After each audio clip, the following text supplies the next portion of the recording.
श्रावण मास में सोमवार का ही क्यों महत्व माना जाता है? श्रावण मास में सोमवार का महत्व हम इस तरह समझते हैं, जैसे डबल सेलिब्रेशन।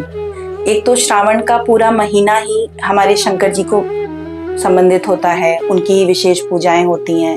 नागपंचमी है, रक्षाबंधन, हरियाली तीज, बहुत सारे त्योहार आते हैं। शिव जी के गले में हम हमेशा देखे हैं कहीं सर्प चलता है तो उसको मारा जाता है या जंगल में छोड़ा जाता है, लेकिन शिव जी के जो गले में सर्प है उसका महत्व क्या है? मैडम, शिव जी के माता पिता कौन है? शिव जी के माता पिता ऐसे तो बोलते हैं ना, वो आदि देव हैं। शिव की उत्पत्ति सदाशिव या शिव स्वयं है। अच्छा, मैं आपसे एक आखिरी सवाल पे आता हूँ। आज का ये कलयुग है, ये कलयुग में शिव जी अपनी तीसरी आंख खोलेंगे? मत खोले, वही बनाइए, ज्यादा अच्छा होगा क्योंकि उनकी तीसरी आंख खुलने का मतलब है विनाश। मैडम, आपने एक अंत में बोले थे कि हम जाते जाते एक शिव जी का भजन सुना के जाएंगे। ये मेरा फेवरेट भजन है।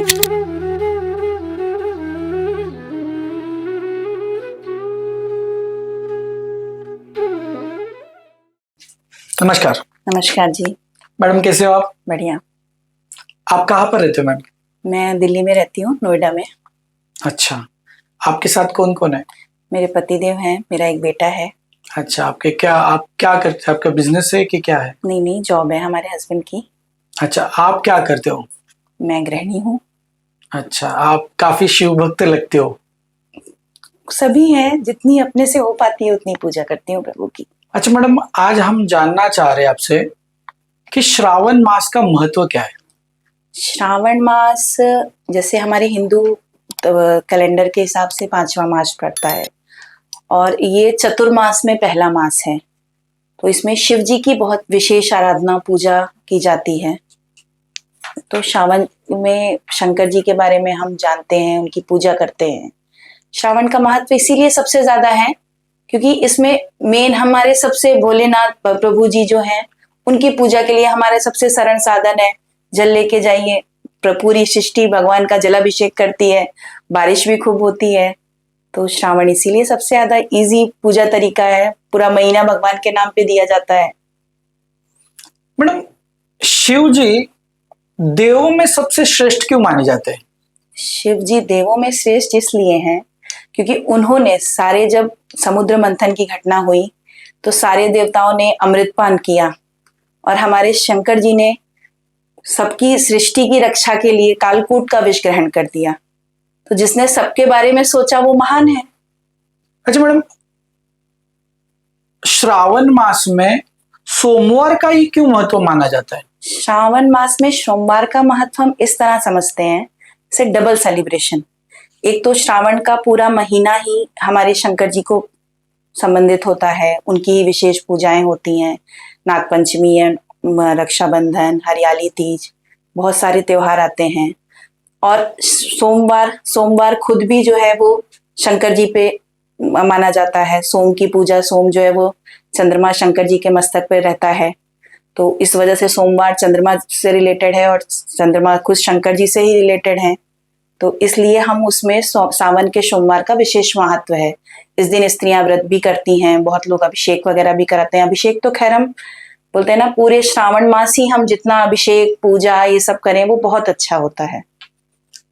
मैडम, हम शिव जी के मंदिर में जाते हैं, हमने कई बार सुना है कि 3 बार ताली बजाई जाती है, 3 बार घंटी बजाई जाती है। इसका महत्व क्या है? सबसे सरल पूजा है हमारे भोलेनाथ की। बोलते हैं ना, आज के आधुनिक युग में इंसान बोलता है ना, मेरे पास टाइम नहीं है, या मैं जल का लोटा लेके जाऊंगा तो लोग हंसेंगे मेरे ऊपर। बहुत सारे बच्चों से आप बोलिए तो उनको आज के जमाने में इन सब चीजों में शर्म भी आती है।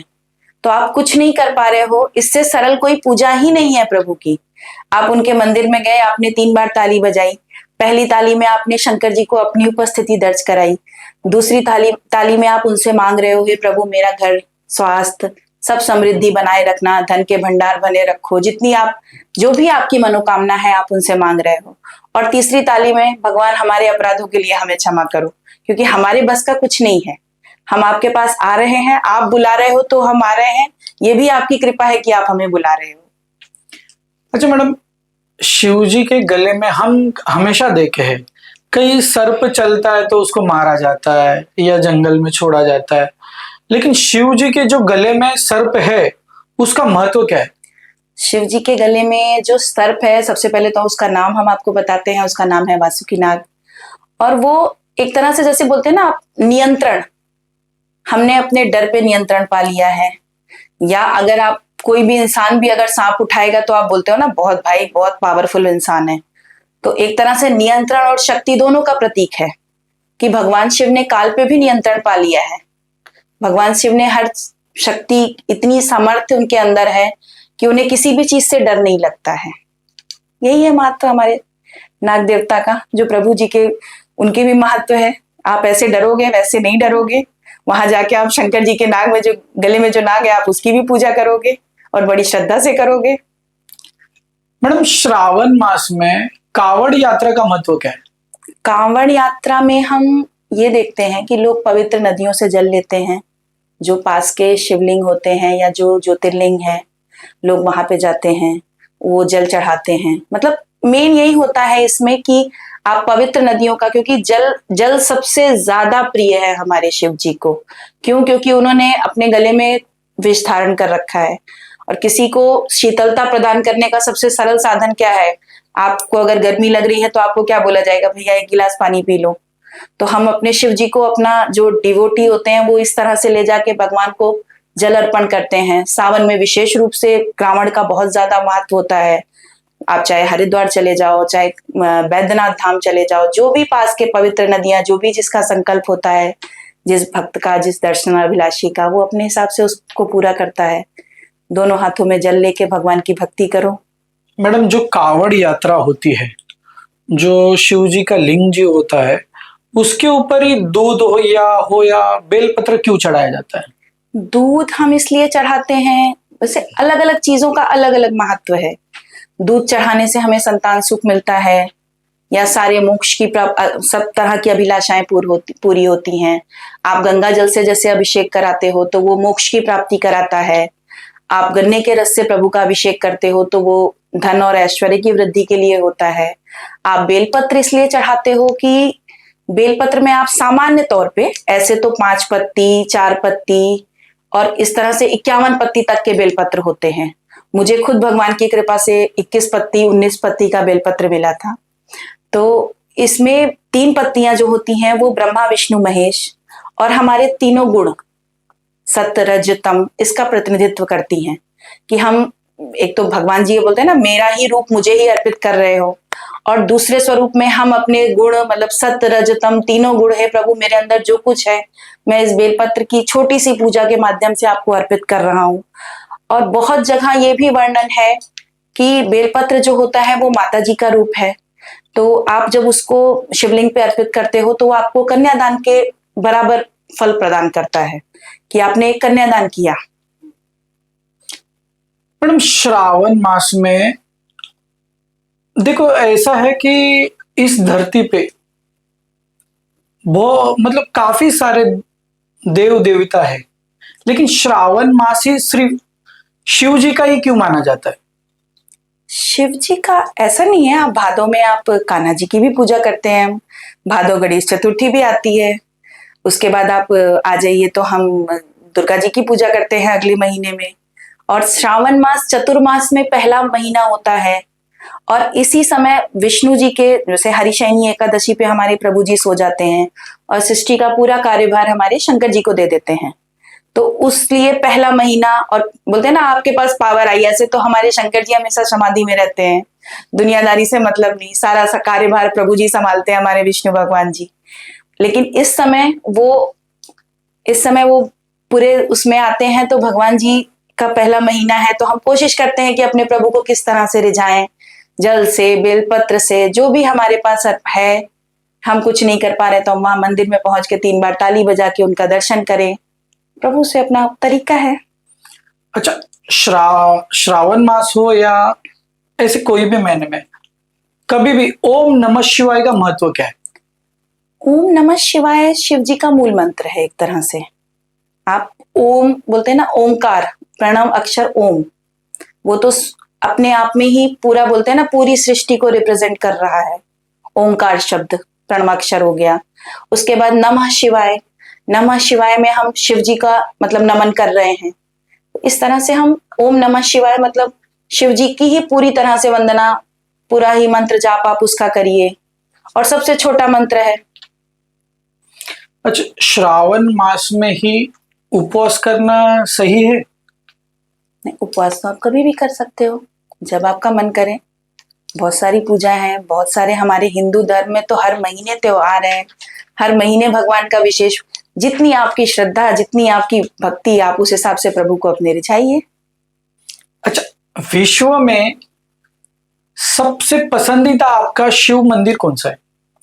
अगर आप पर्सनली मेरे से पूछोगे तो मुझे तो सारे ही शंकर मंदिर बहुत अच्छे लगते हैं। क्यों? क्योंकि अपने बोलते हैं ना कि माता पिता का घर, मेरे लिए तो वो मेरे माता पिता जैसे हैं। तो वो कहीं भी बैठे हैं, और ऐसे देखा जाए तो पूरी सृष्टि ही उनका घर है। आप सारे देवताओं में देखिए ना, आपको विष्णु जी शेषनाग सैया पे दिखेंगे, आपको ब्रह्मा जी कहते हैं कि ब्रह्मलोक में हैं, आपको शंकर जी किस पे दिखते हैं? पत्थर पे दिखते हैं। पूरी पृथ्वी ही पत्थर, पृथ्वी में ही, पृथ्वी पे ही पत्थर पाए जाते हैं, और किसी लोक में तो नहीं है। धरातल रसातल वो सब तो अलग बात हो गई। तो मतलब पृथ्वी पे आप हर कण उनका ही है, हर जगह उनकी है। तो आप स्पेशली कोई एक मेंशन नहीं करूंगी।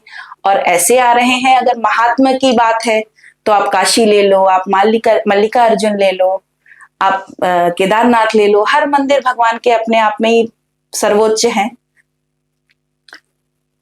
श्रावण मास में कौन सी कथाएं सुनाई जाती है? श्रावण मास में अलग अलग पूजाओं के अलग अलग वो हैं।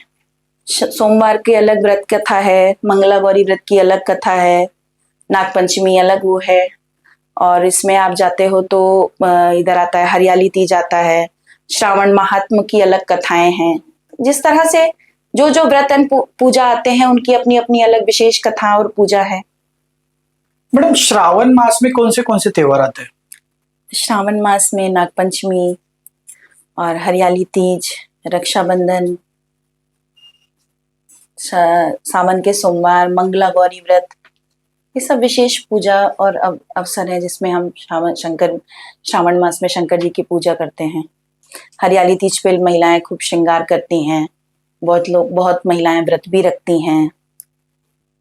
मैडम, श्रावण मास में खाने पीने के ऊपर क्या क्या विशेष परंपरा है?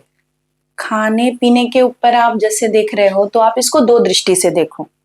आध्यात्मिक दृष्टि से आप जैसे जैसे बोलते हैं ना, मांस, मच्छी, लहसुन, प्याज, ये सब चीजें मना होती हैं। तो आप भगवान से जुड़ना चाहते हो तो आप सात्विक भोजन करोगे। सात्विक भोजन करोगे तो आपका मन अच्छा रहेगा, आपका मन भी पूजा पाठ में लगेगा। और वैज्ञानिक दृष्टिकोण से इस समय ये सब चीजें इसलिए मना होती हैं कि बोलते हैं ना कि बारिश होती है, हमारा शरीर भी, पाचन तंत्र हमारा स्लो काम करता है। और जो आसपास की चीजें भी होती हैं, जैसे कोई भी चीजें बारिश में गंदी हो रही है, उस पर कीटाणु हैं, तो इस तरह से चीजें अवॉइड करने के लिए भी बोलते हैं। तो मतलब जितना आप शुद्ध और सात्विक सात्विक भोजन करोगे, वो दोनों ही दृष्टिकोण से अच्छा है। आध्यात्मिक दृष्टिकोण से भी अच्छा है और वैज्ञानिक दृष्टिकोण से भी अच्छा है।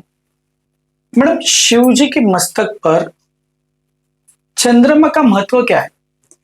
शिव जी के मस्तक पे जो चंद्रमा है, आप देखते हो कि वो बहुत छोटा सा है, अर्धा चंद्राकार। पहले तो वो द्वितीया का चंद्र है, द्वितीया तिथि का। द्वितीया तिथि का चंद्रमा देखना वैसे भी शुभ होता है। और दूसरा, इनके चंद्रमा के जो ससुर जी थे, दक्ष जी, उन्होंने इनको मतलब श्राप दिया था, क्योंकि ये इनकी जो पत्नियां थी उनमें ये भेदभाव करते थे। दो पत्नियां थी, रोहिणी, और उनको ज्यादा मानते थे। तो इसलिए जब इनके ससुर ने इनको श्राप दिया, तो शिव जी ने इनके भी श्राप का निवारण किया। और अपने मतलब बोलते हैं ना, इनको क्षय होने का इनके ससुर जी ने श्राप दिया।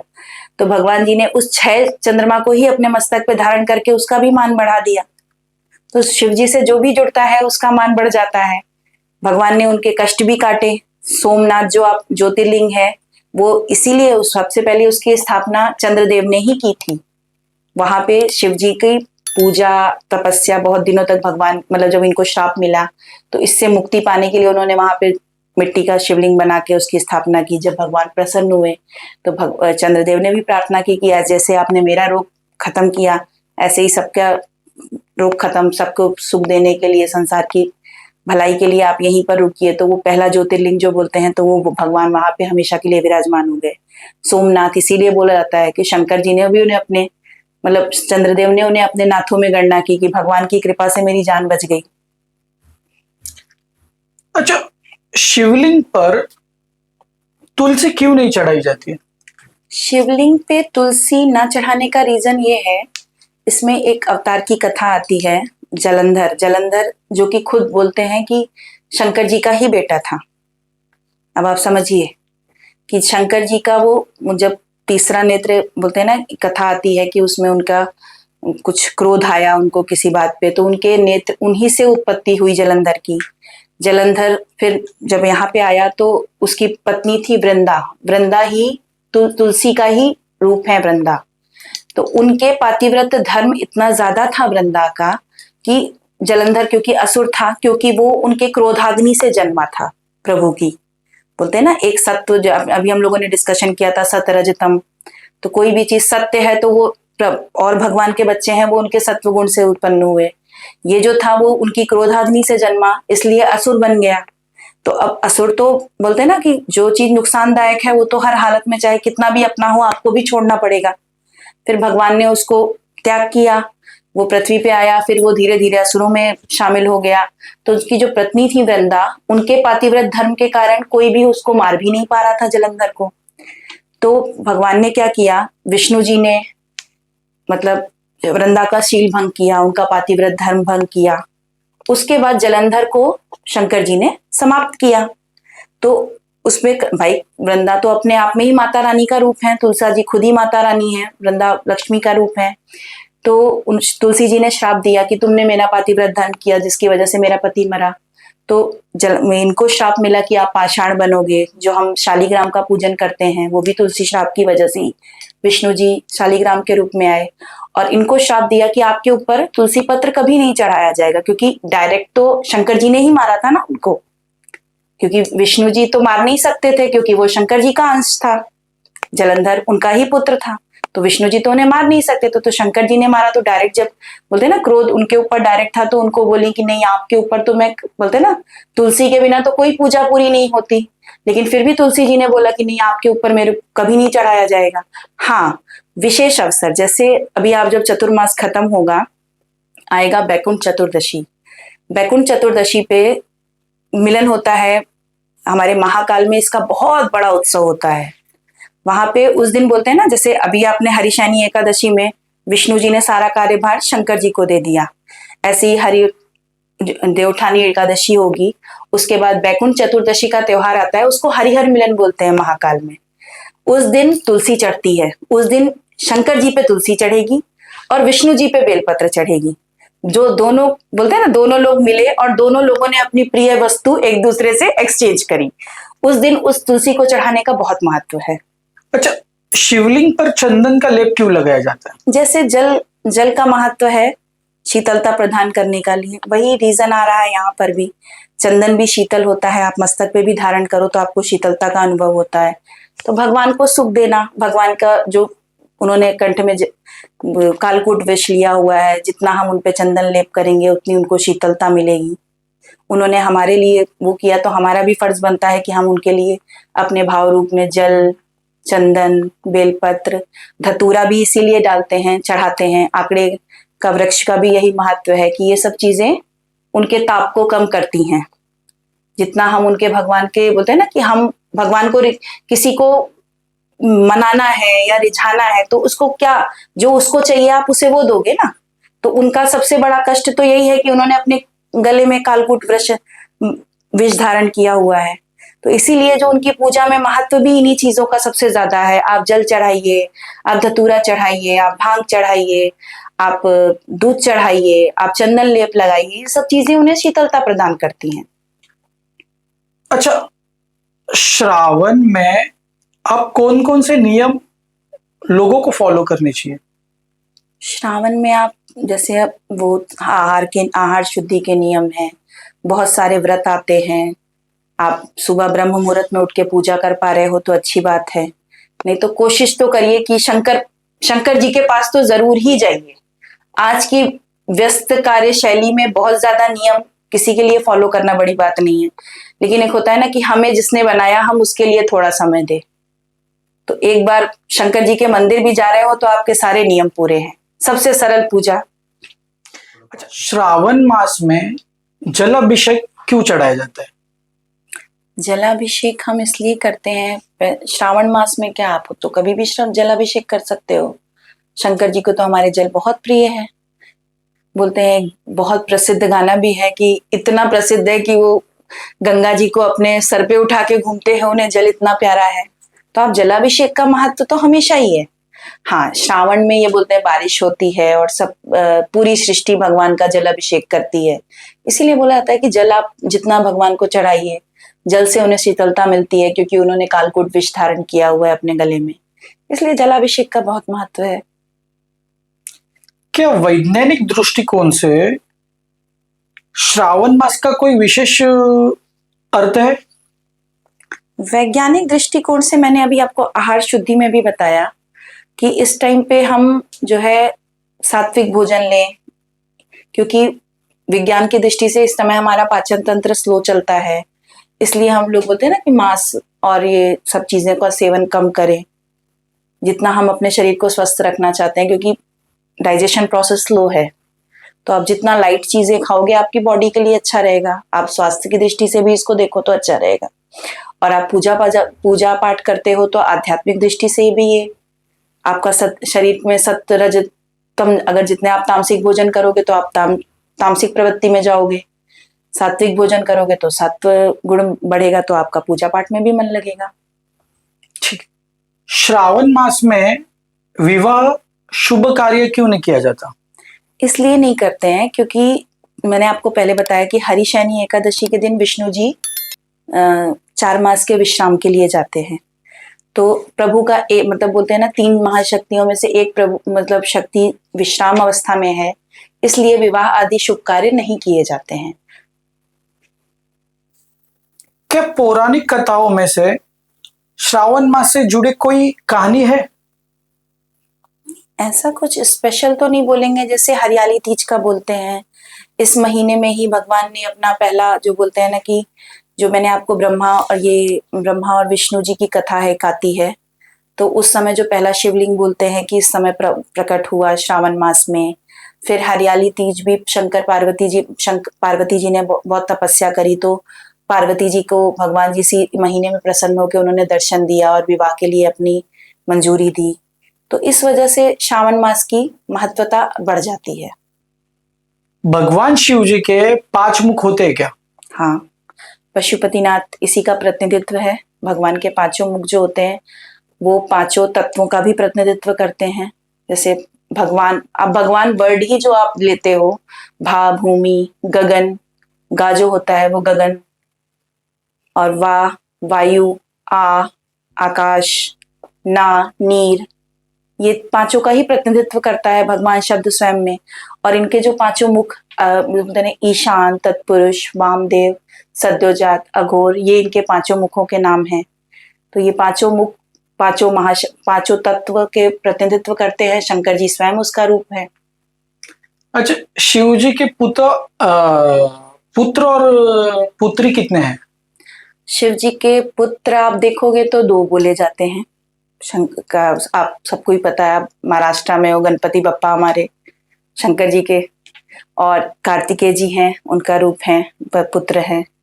इसके बाद आप आते हो उनकी पुत्रियों में, तो उनकी 6 पुत्रियां बोली जाती हैं। जो शंकर जी की जलाधारी आपने देखी होगी, उसमें जो आगे एक लाइन बनी रहती है जहां से जल नीचे गिरता है, एक मोटी सी लाइन बनी रहेगी या सर्पाकार लाइन बनी रहेगी, तो वो उनकी पुत्री अशोक सुंदरी का स्थान है। अशोक सुंदरी का जन्म मतलब शंकर जी किसी काम से गए थे और पार्वती जी अकेली थी, तो अशोक वृक्ष के रह वो भी उनकी मानस पुत्री हैं। तो पार्वती जी ने अशोक सुंदरी को मतलब अपनी मतलब होता है ना कि अकेले थी, कोई था नहीं, तो उन्होंने अशोक सुंदरी का।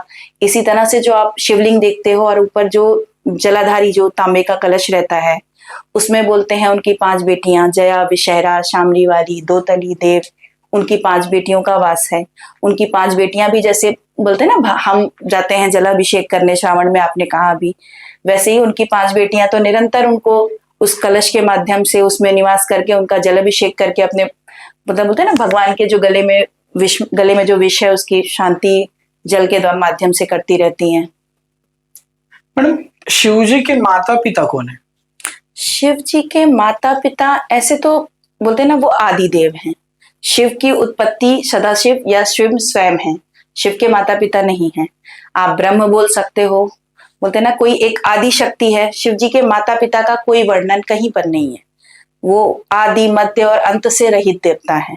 मैडम, मैं आपका ज्यादा समय नहीं लेना चाहूंगा, सिर्फ आखिरी 1 या 2 सवालों का हमें जवाब दो और एक हमारे जनता को एक अच्छा भजन सुना के इसका अंत कर दो। ठीक है।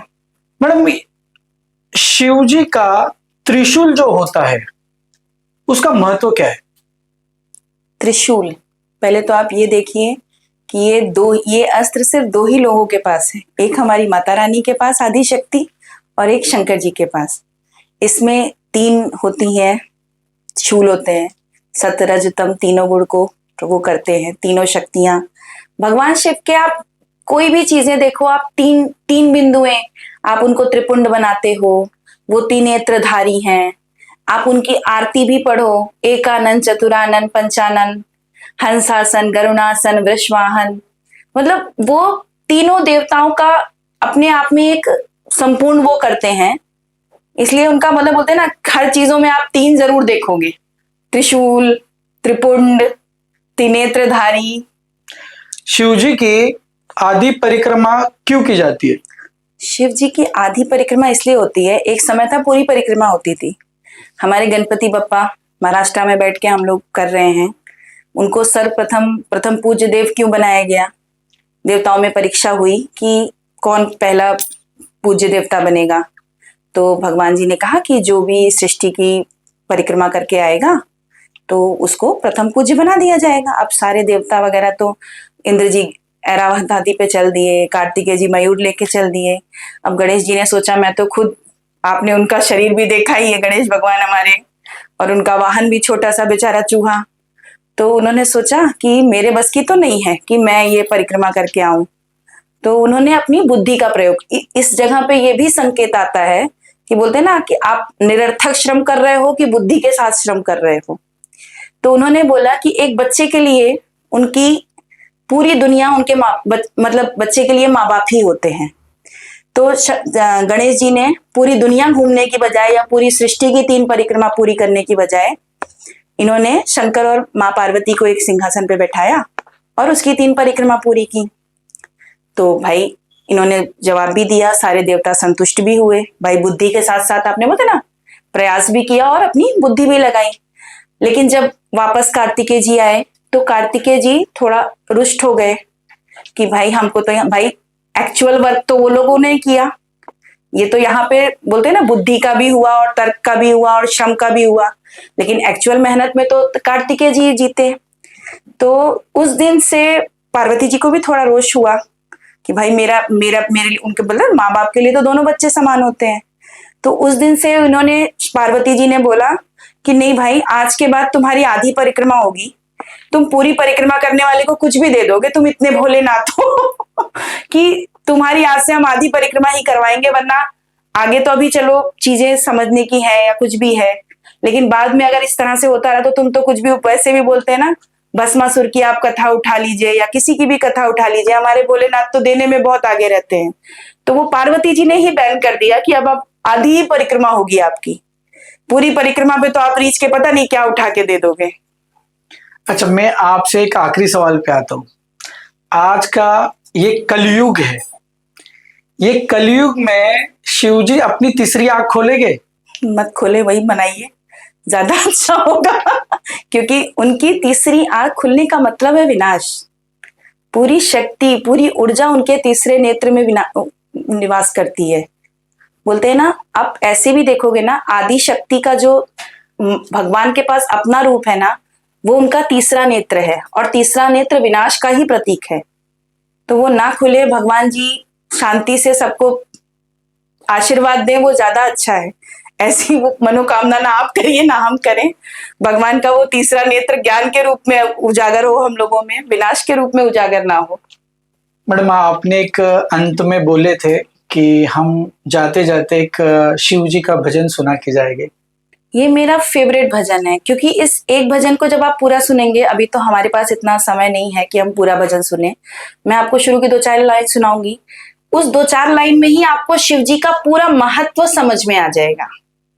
जो हमने इतना लंबा वार्तालाप करी, शिव जी कितने भोले हैं, कितनी उनकी पूजा सरल है, ये एक इस छोटे से भजन में ही आ जाएगा। रविंद्र जैन जी का है, बहुत अच्छे भजन उन्होंने गाए हैं।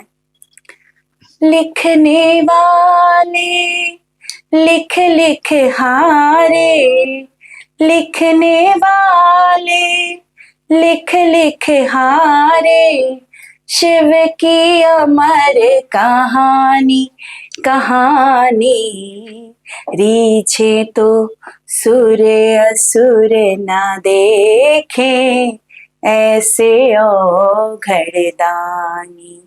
सच कहते हैं अधिक ही भोले, सच कहते हैं अधिक ही भोले, तुमरे नाथ भवानी भवानी, रीछे तो सुर असुर ना देखे, ऐसे औघड़ दानी।